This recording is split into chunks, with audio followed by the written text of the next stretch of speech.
Halo Sobat Farmasi, kali ini kita akan membahas biofarmasetika sediaan pelepasan terkendali. Jadi sediaan pelepasan terkendali itu merupakan sistem pengantaran obat di mana zat aktifnya itu dirancang agar laju pelepasannya itu presisi agar efek terapeutik zat aktifnya itu tetap konstan dalam plasma darah dalam jangka waktu yang diperpanjang. Nah, di sini untuk sediaan pelepasan terkendali itu ada 3 jenis, ada yang lepas tunda atau delayed release, ada lepas lambat atau sustained release, dan ada lepas terkendali atau controlled release. Jadi untuk delayed release atau lepas tunda ini merupakan pelepasan obat di mana zat aktifnya itu akan dilepaskan pada lingkungan spesifik. Misalnya, jika zat aktifnya itu akan mengiritasi lambung, maka obatnya ini akan didesain memiliki salut enterik agar zat aktifnya itu hanya dilepaskan pada saat obat mencapai usus saja, sehingga tidak akan mengiritasi lambung. Karena ketika obat berada pada lambung, zat aktifnya itu belum dilepaskan, sehingga disebut sebagai lepas tunda atau delayed release. Kemudian ada lepas lambat atau sustained release. Nah, di sini merupakan sediaan yang dirancang untuk melepaskan obat secara perlahan dalam jangka waktu yang lama. Namun, untuk laju pelepasannya ini tidak konstan. Artinya, jumlah obat yang keluar per satuan waktunya itu tidak sama. Sehingga untuk kinetika laju pelepasan ini masih mengikuti ORD pertama atau ORD 1. Nah, untuk sustained release ini biasanya itu digunakan untuk mengurangi frekuensi dosis harian. Kemudian ada lepas terkendali atau controlled release.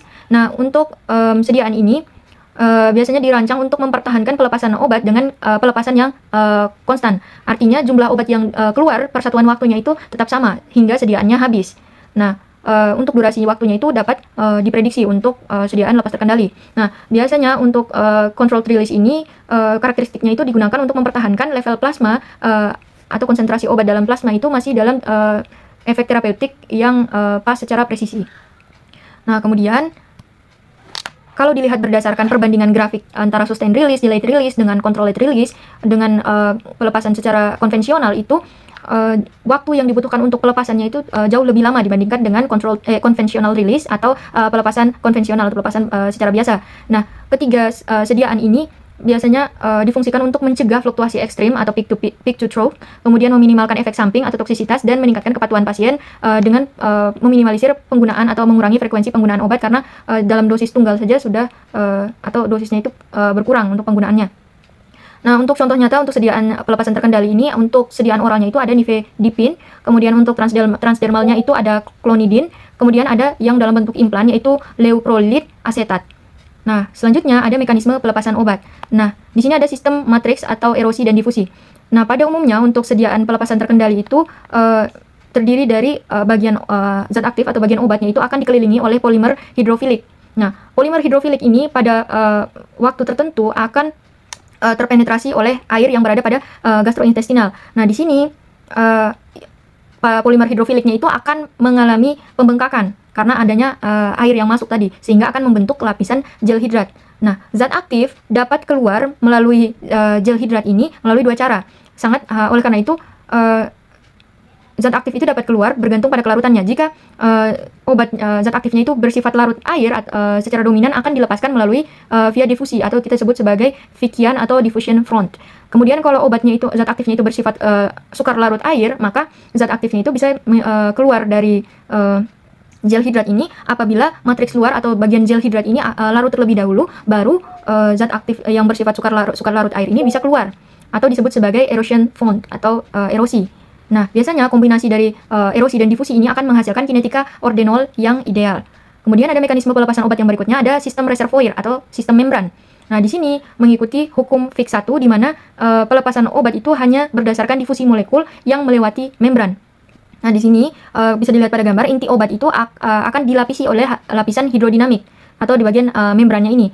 Nah, obat itu hanya bisa keluar jika dia berdifusi atau melewati membran lapisan hidrodinamiknya ini. Nah, namun ketika obat itu terdispersi melebihi kelarutan saturasi atau obat itu sudah masuk dalam kondisi jenuh, maka gradien konsentrasinya itu akan bersifat konstan atau obat itu akan memiliki pelepasan kinetika ordenol secara murni. Namun terdapat resiko dose dumping di mana zat aktif itu akan keluar dengan dosis yang besar secara tiba-tiba jika membrannya ini pecah. Nah, kemudian ada mekanisme pelepasan obat berikutnya, ada sistem pompa osmotik atau OROS atau Osmotic Controlled Release Oral Delivery System, di mana untuk sistem pelepasan obat ini menggunakan membran semi permeable, di mana di dalam membran itu berisi obat yang telah dicampur dengan osmotic pouch layer atau bagian yang berisikan garam atau gula yang bisa menyerap air. Nah, ketika obat yang telah dicampur dengan osmotic pouch layer ini diletakkan ke semi permeable membran, Nah, semi permeable membran ini akan dilubangi menggunakan laser pada bagian tertentu. Nah, di sini ada lubangnya itu akan disebut sebagai delivery orifice atau lubang pelepasan, di mana zat aktif akan bisa keluar dari pada bagian ini. Nah, disebut sebagai membran semi permeable karena zat aktif itu pada kondisi belum operasi itu dia tidak bisa keluar dari membran semi permeable, tetapi untuk air yang berada pada lingkungan sekitar obat ini dapat terserap masuk sehingga disebut sebagai membran semi permeable. Nah, cara kerjanya itu ketika obat memasuki bagian tertentu pada tubuh manusia dan menyerap air di sekitar lingkungannya, bagian osmotic push layer ini akan menyerap air sehingga akan mengembang dan mendorong zat aktif untuk keluar melalui delivery orifice tadi. Nah, keluarnya obatnya ini dilepaskan secara konstan sehingga keunggulan dari sistem pompa osmotik atau OROS ini adalah dia memiliki kinetika murni ordenol. Nah, kecepatan pelepasannya ini tidak tergantung pada pH lambung, makanan, dan motilitas usus karena hanya tergantung pada jumlah air atau banyaknya air yang masuk ke dalam yang melewati semi permeable membran. Nah, selanjutnya untuk parameter bioavailabilitas atau BA dan bioequivalensi dari sediaan lepas terkendali itu target utamanya adalah untuk memperpanjang Tmax atau waktu puncak, di mana Tmax ini merupakan waktu menuju konsentrasi maksimal. Jadi untuk sediaan lepas terkendali utamanya itu untuk memperpanjang atau memperlama waktu yang dibutuhkan untuk mencapai konsentrasi maksimal. Tujuannya itu untuk menghindari adanya toksisitas. Nah, sembari untuk memperpanjang waktu maksimal ini, waktu puncak, sediaan lepas terkendali itu harus tetap mempertahankan UC atau area under curve yang mempresentasikan total paparan sistemik obat yang tetap ekuivalen atau tetap bioekuivalen dengan sediaan konvensional. Selanjutnya ada korelasi in vitro in vivo. Jadi ini merupakan model matematis yang digunakan untuk menghubungkan sifat fisikokimia dari sediaan obat di laboratorium dengan respon biologis manusia. Nah, jika korelasi in vitro in vivo ini sudah dinyatakan korelasi level A yang solid dan terbukti, maka uji in vitro ini akan dinyatakan sebagai parameter pengganti yang sah untuk menggantikan uji farmakokinetik sehingga akan mengurangi uji klinis pada manusia.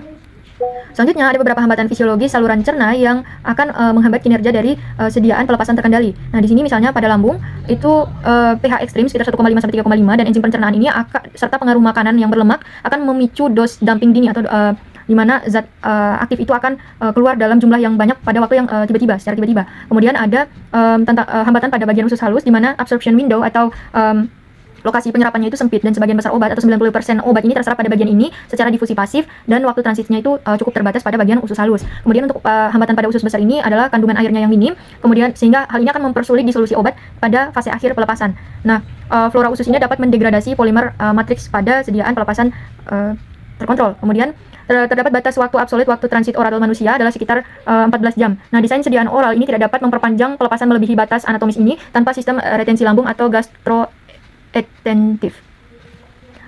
Kemudian untuk kriteria pemilihan zat aktif yang sesuai untuk sediaan pelepasan terkontrol adalah obat zat aktif yang memiliki ukuran kurang dari 60 Dalton karena obat yang ukuran besar ini akan sulit berdifusi pasif menembus membran biologis saat dilepaskan secara perlahan. Kemudian untuk larutannya itu idealnya lebih dari 0,1 mg per mili. Kemudian untuk waktu paruhnya itu harus sekitar 2 hingga 8 jam karena jika kurang dari 2 jam maka harus membutuhkan dosis obat yang terlalu besar. Sedangkan jika lebih dari 8 jam obat ini sudah memiliki efek kerja yang panjang secara alami sehingga cukup diberikan sediaan konvensional saja, tidak perlu sediaan terkendali karena tujuan dari sediaan terkendali di sini adalah memperpanjang waktu penggunaannya. Kemudian di sini ada indeks terapeutik untuk indeks batas keamanan itu harus zat aktif yang memiliki rentang yang lebar karena obat dengan jendela terapeutik sempit atau indeks terapi yang sempit itu akan berisiko fatal jika terjadi kegagalan sistem atau dose dumping tadi. Nah, sekian dari penjelasan saya. Terima kasih.